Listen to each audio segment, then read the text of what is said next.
Hello and welcome back to the channel. I'm Dr. Holly and I'm a clinical psychologist working in the NHS in the UK. And today I'm going to be giving you a rundown of all of our resources that are available for pre-qualified psychologists of any level. And hopefully we will be updating our Instagram when new products come available, new resources are out, so keep an eye on that. But today I'm just going to be talking about the ones that are available now. And all of the resources mentioned in this video are available at our shop, which I will make sure is in the description below. So a bit of background then. We created these resources to help pre-qualified psychologists kind of navigate the world of clinical psychology, and particularly to help widen access to the profession. So for a little bit of kind of context, I applied to the DClin 6 times and felt like for the first few years, sort of everybody but me knew the language of clinical psychology and knew how to do applications and nail interviews, and I just did not know how to do it. And I think part of that is that I really didn't know anybody in the field that I could ask for help and support and ask for guidance. I didn't know anybody. And this changed massively. I noticed a huge increase in my development and managed to get onto the DClin when I became an assistant psychologist, and I had other people working in clinical psychology that could advise me. So, you know, and that was after 4 or 5 years of applying to be an assistant, and probably interviewing 50 plus times over that time. But then I started to understand a lot more about what was expected of me. And I think, you know, for me, looking back, it feels really unfair that people that are fortunate enough to get an AP job or work in clinical psychology or work with a good psychologist, you know, that's able to help them and support them. I think it's unfair that that information is only available to those people, which we know actually does favour certain demographics more than others. So we created these resources, and I'm going to talk about each one in detail in a minute so you can understand which one might be for you or not. And I also want to say that most of these are available for free. Some aren't, because it's taken a lot of work and a lot of time, but most of them are available for free. And that is because I really sincerely am committed to widening access. So if £2.50 feels too much for whatever reason, you don't need to give me a reason. You just need to email me and I'll send you whichever resource you like.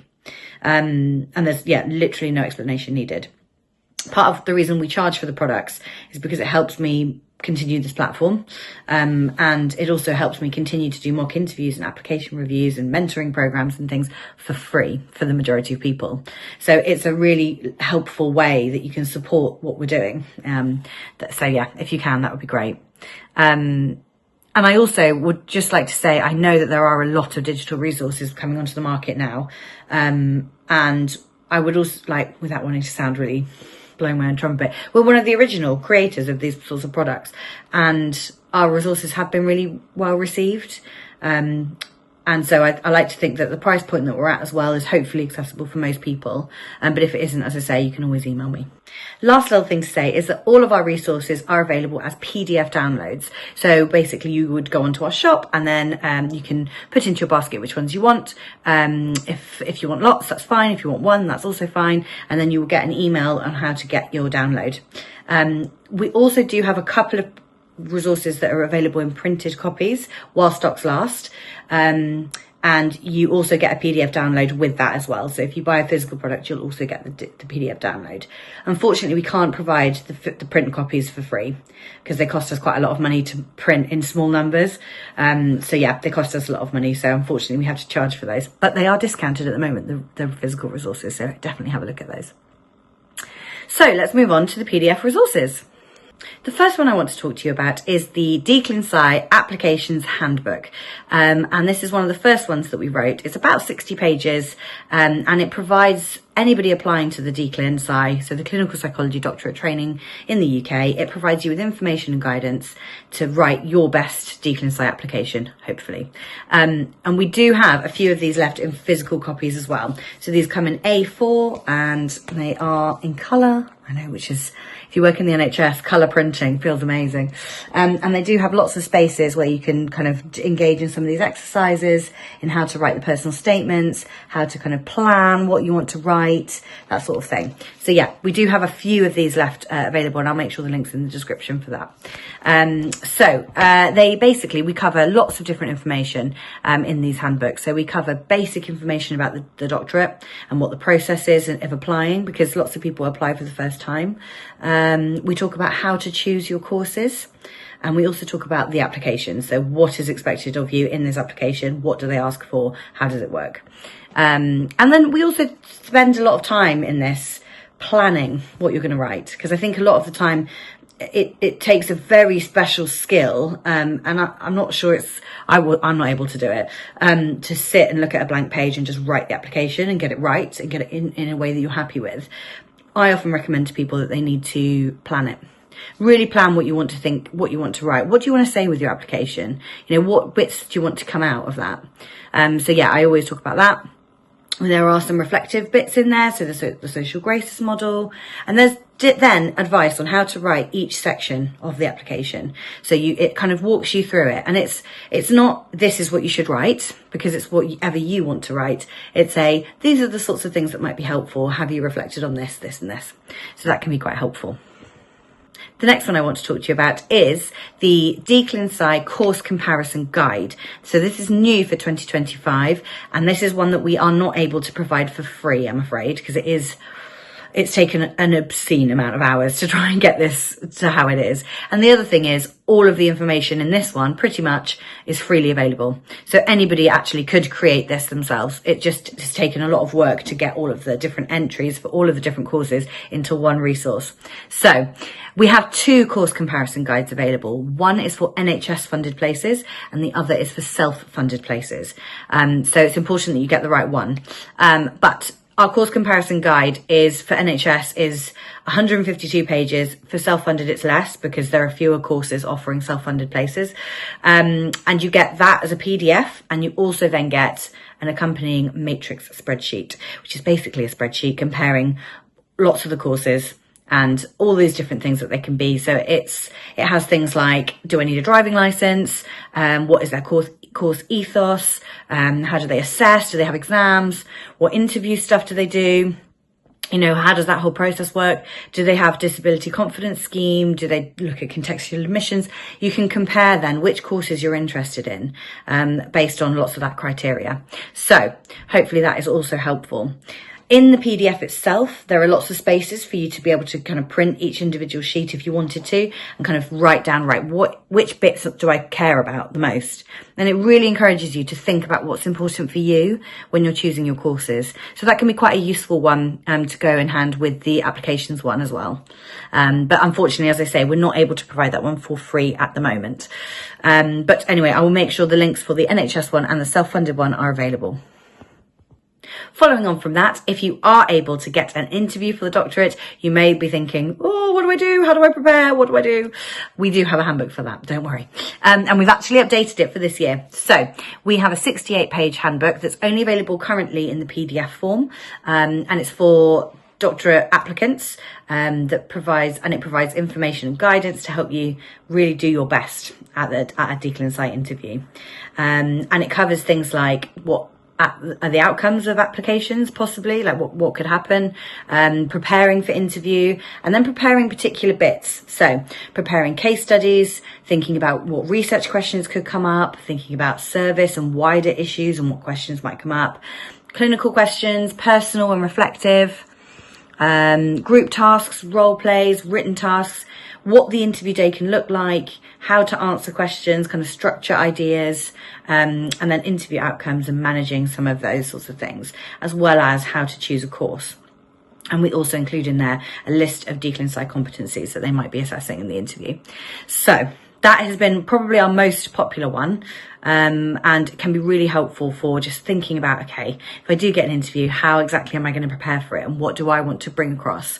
All of our resources are designed to help you bring out what you want. It's not a case of this is what you should say to answer this type of question. It's not necessarily that. It's okay, they might ask this sort of question. What are they asking me? What do I need to bring out from my own experience? into that. So that's a really important distinction to make. The final doctorate one that's kind of related is navigating clinical psychology training, and that's for incoming clinical psychology trainees. So it's a 61-page guide, again in PDF form, for incoming trainee clinical psychologists that helps you kind of understand what the doctorate might be like and how to also kind of, what to do to prepare to begin the course, how to manage some of that imposter syndrome, managing expectations, and then a few practical bits. And then also thinking a little bit about what teaching looks like, assignments, exams, placement, research, just a bit of a guide, just going, actually, what is it that training involves, and how can I best prepare myself for it? So that's also available. So those are the doctorate focused ones. We also do have a couple of resources for pre-qualified psychologists at any stage, really. One of them is one that I kind of spoke a little bit about earlier, because I really struggled to become an assistant psychologist. It took me a long time to kind of get to that level.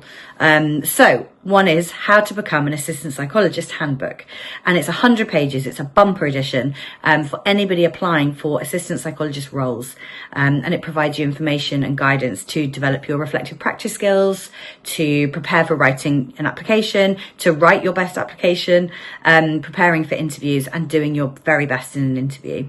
And so we include things like, what is an assistant psychologist? What does the role look like? Why are they so competitive? Some understanding of actually why is this one of the most competitive parts of the whole process, how to get experience before applying to become an assistant, writing a good CV, writing a good application, using reflective practice, how to do different interviews, different interview questions that you might come across, and then a kind of feedback log. It gives you a bit of space to think, okay, I've had 5 interviews, what has the feedback been on all of them? Are there any themes? Are there any things to work on? And we also talk a little bit about managing rejection as well, because that can unfortunately form part of this. So that one is available as a PDF download. And also we do have, again, a few physical copies left. Again, all printed in colour, lots of space for you to be thinking about what you want to be doing and how you can best answer. So we do have a few of these available as well. As I say, they are expensive to print, so we aren't going to get any more unless people really, really want them. We aren't going to be getting any more. So they really are until stocks last. And I think we only have about 10, so it's probably a good idea. And again, they are discounted at the moment to £10, which is sort of 50-ish% off, a little bit under 30% off. So yeah, they are discounted at the moment. So the final one was actually our first one that we ever created, and it was a reflective practice workbook for pre-qualified psychologists. And it's 44 pages, and it has a lot of different reflective models that you can use and space to practice them. And one of the reasons I think this is really important is because it's one of those really core skills that you'll need in a career of psychology, wherever you are really, is the reflective practice skills. And it's also one of the things that I found most difficult to get my head around. I think I had, on my second unsuccessful doctorate interview, the feedback was I needed to use some reflective models to try and understand my experience in a different way and be able to talk about it in a different way. And I knew nothing about reflective models, nothing at all. So I started learning about it. And that's why I started the YouTube channel, actually, is because how can that information not be taught to us at some level? You know, I have a master's in clinical psychology. Had I ever heard of reflective models? No. So it's how is this information not more widely available? So that's one of the reasons. And so we've created that one as well. Again, that's available as a PDF. So that is our range of current resources. We are also working on a supervision skills handbook. We're working on a few other different little projects. If there are any that you really want us to do let us know. Just let us know in the comments, drop me an email, whatever works. But we're really interested in serving the community and whatever you sort of need. So I'm trying to work out which bits might be really helpful. And as I say, most of the resources we will continue always to provide for free, as long as we're able to. Thank you so much for watching. And let me know if you have any questions at all down in the comments, or drop me an email. Take care.